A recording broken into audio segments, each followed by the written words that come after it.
Well, here's a quick follow-up video to the last one. I just wanted to show you now this panel clamped in place. You can see I've got quite a few blocks stacked up there, and I hope I don't have an earthquake or they all fall down and dent my veneer. But you can see, as I showed in that first video, a bunch of these oak cauls laid out on the profile of the front edge of the panel that I'm clamping down, just enough to provide space for the profile of the blocks. And then I stack them as well, I guess about as much as I feel like I can get away with.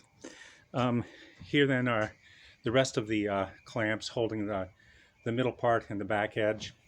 Also, I want to show that I used a caul down in here to clamp against the other end, a caul down in there. This keeps the seam of this piece tied against that one.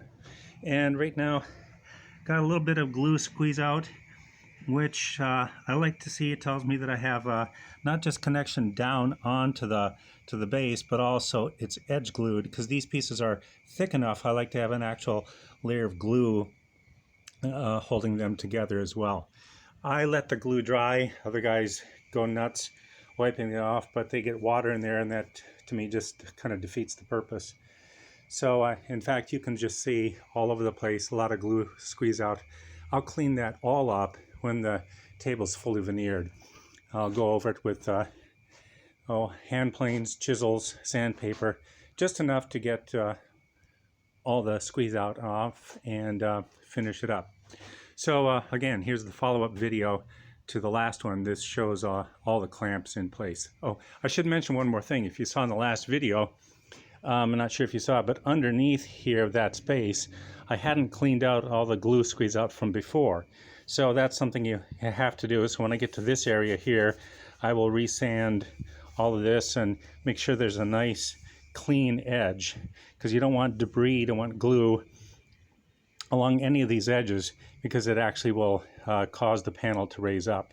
And I guess one more thing I should mention in light of that is that each panel that gets glued down, on the edge that glues next to the next one, I back bevel it a little bit with a hand plane, so that it just creates a little bit more of a channel for the glue to flow in, and keeps the panel from rising up.